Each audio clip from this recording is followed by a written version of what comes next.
Ciao ragazzi, hi guys. Welcome back to a new video. Zamo here with a new cardigan, with the Zamo sign, with the pizza on the couch. How you doing? In today's video we're gonna sit together and we're gonna talk about my favorite 10 underrated brands. Cheap brands, new brands, big brands, for all pockets, for all interests. We're gonna be focusing on footwear, on clothing, on accessories. So I'm super excited to get into today's videos. Let's talk underrated brands. By the way guys, if you're not subscribed yet, don't forget to, if you like this video, to like the video, to follow the channel. The name of our community is Spaghetti Army. We sit together every week. We talk fashion, we talk design. Enjoy the Spaghetti Army. Extra how you doing for you guys really means the world to me and my four labubus. Underrated brands. I think that is part of the cycle of a brand. Start, get their initiatives, get their momentum, and then they become famous, they become successful. One of my favorite things to do research, look at magazine, look at media, look at people I like, and just find out brands. We are gonna start first of all with three brands, the world of footwear. Brand number one is Scarpa, a hiking gold core, is kind of still staying relevant. If you're looking for a shoe range, a shoe brand, being functional, being technical, I would absolutely recommend Scarpa. Scarpa means shoe in Italian, is an Italian brand that's really active and has been active for more than 20 years in the hiking, walking world. I love their models. They are really utilitarian, minimalistic, function first. Really like, especially the range of like approach shoes, so like their lighter shoes, still with some grip, with a good sole. They look different. My mom is from the mountains in Italy and is a brand that I've seen around since I was a child, so it's really a no-nonsense brand. If you want to buy a shoe that's versatile, that you want to wear in the city, but also when you go hiking, when you go skiing, activities, etc., Scarpa is brand number one for me to keep your eyes on. Go check them out. As you maybe see, today I'm blonde. I just dyed my hair. If you're in Amsterdam, go to Nook, the best barber ever. Super cool cut, super cool dye. I'm gonna leave her contact. If you are in Amsterdam, say hey, Zamo sent me. You can get a nice haircut, maybe some nice blonde. I'm blonde, so I'm feeling extreme, I'm feeling alternative. Brand number two is an insane project. It's called Barckholtz, based in the US, and they started doing these boots, these assembly boots. Those boots really remind me of Dries Van Noten, Bickenbergs from the late 90s, early 2000s, really dark, really intense, antithetic and contrasting, but I love these boots. I haven't bought them yet. They really do small production, in this case made in the US, but I love this biker boot that they came up with, with the metal elements, with the string element. I think it's genius. They are currently releasing today accessories. They're doing like a made in Italy selling server. So it's overall a very creative and out there project. But if you're looking for something edgy, something out there, something unique, Barckholtz is a super cool project. I don't know a lot about them. They're being intentionally obscure. But if you're looking for something mega ultra hyper niche, Barckholtz and their boots are super cool. Hopefully they will release them again in black, and when they do, I'm gonna be copying. Again, prices should be around 300, so should be reasonable. We had the cool functional brand, we had the minimal antithetic antagonistic brand, and then we're gonna talk about the third brand for footwear, and this is Moonstar. So as you guys know, I have a passion for how Japanese brands really take classic traditional craft, for example, from the US, like vulcanization and Converse for rubber, and they take it to the next level. So this brand is called Moonstar. They used to be a manufacturer for Converse in Japan. Now they're the distributor, and they keep on doing these vulcanized soles like it was happening in the 60s, in the 70s, and in the 80s. Converse, your Vans, used to be made in a super durable process, that's vulcanization. So basically it's the process for which the sole is attached with heat and creates this really like darker layer in this case. I recently found an amazing pair of CP Company per Moonstar brand collaboration, this kind of Chuck Taylors. I didn't know Moonstar. I went down this rabbit hole and I love this brand. It's super underrated. Let me know if you knew them, but like if you're looking for versions of like Converse trainers that don't break in the side, that stay resistant forever, I would absolutely recommend you guys go check Moonstar out. Let's talk about clothing, brands that instead have like a wider offering and they're very interesting. Brand number one is this brand called Arran, I don't know. I found this on TikTok, but it's a very interesting brand. It's a micro brand and they're really focusing on specific pieces. What really struck my attention was this idea of looking at vintage sweatshirts with fading, with a specific V opening and bringing them back just in a couple of colorways. Everything is run by the founder, so everything has a kind of a personal feeling. I also really love This shirling jacket is a reversible shirling jacket, kind of got some traction because it was worn by Justin Bieber. You know, he's also a 94 baby like me, so maybe that's why we're vibing. Super, super cool. The idea of like doing curated pants, full pants, buttons, so new vintage, looking back at pieces and bringing them back. I absolutely support this guy and I love Arran. Again, it's a new thing for me, but I really like how price is reasonable, and as soon as I'm gonna need like a nice like a hoodie, I'm gonna be for sure reaching out to him.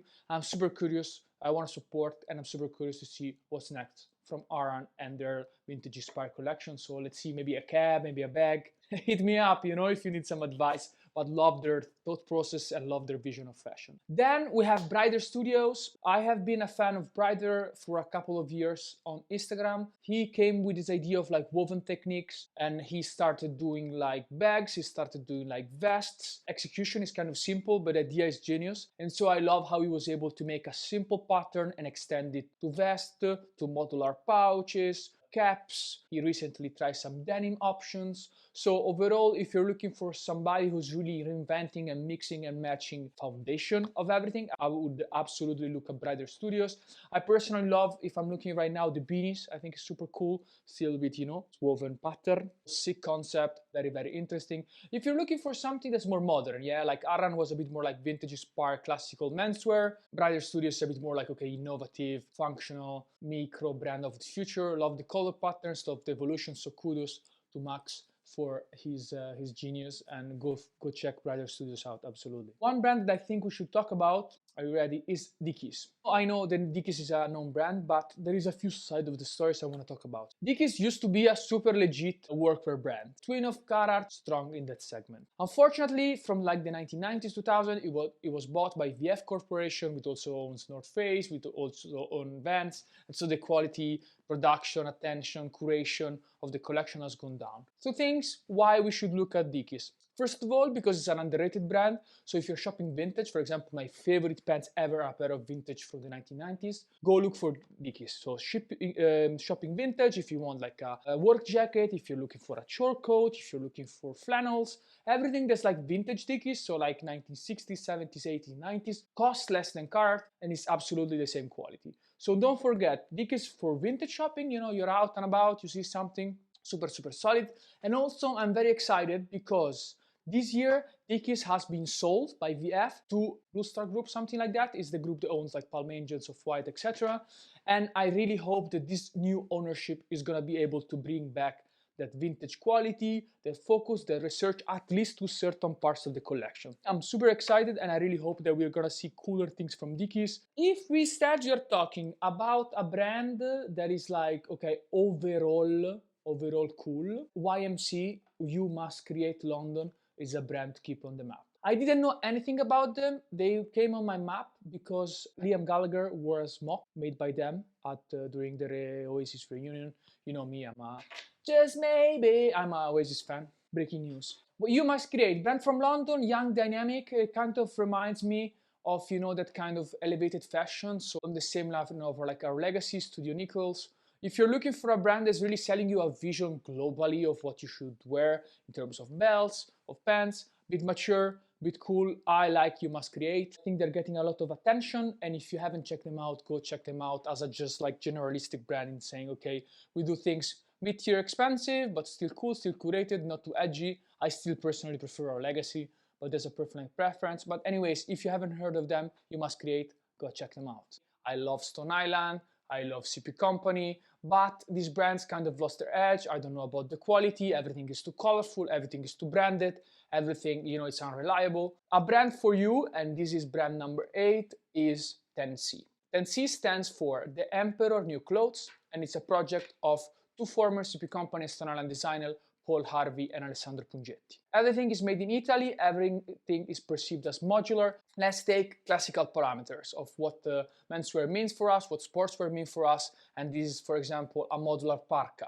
This is like a system, you know, with a vest, a coat, overcoat, and they all work together.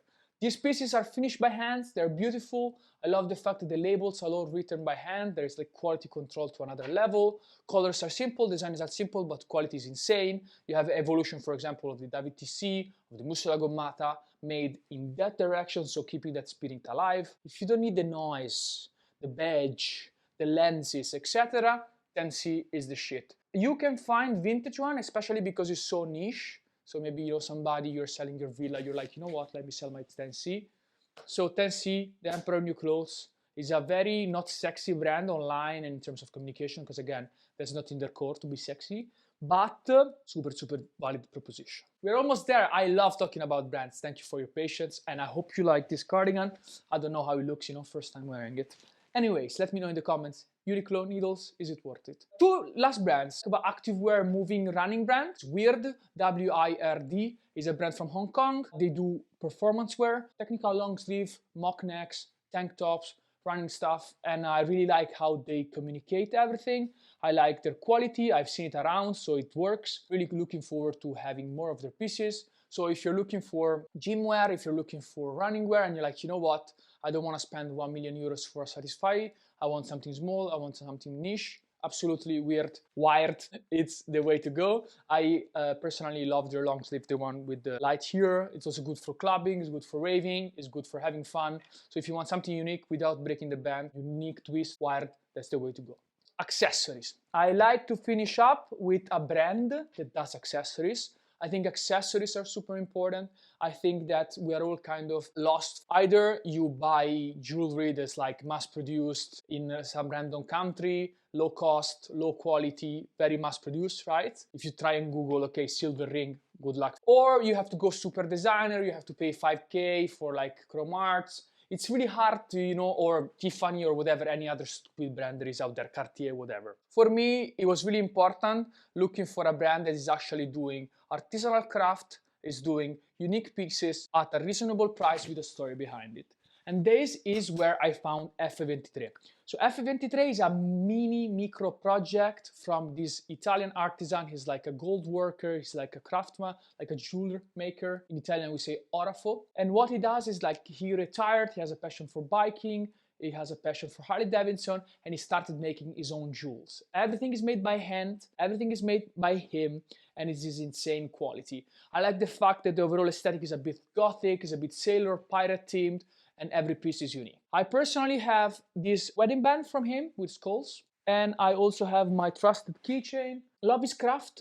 You're able to text him, talk with him, and I'm actually thinking about buying this Marina link bracelet because I have nothing yet. Look at the beautiful details, look like at the wood element, the skulls. It is amazing. Please let me know in the comments if you like the Marina link. Do you think, yeah, Zamo, this is like something that we can see you wear, you know, 2 rings, only silver 925, and it is amazing. Go check it out if you like some skull bracelets, some necklaces. I was amazed by the quality.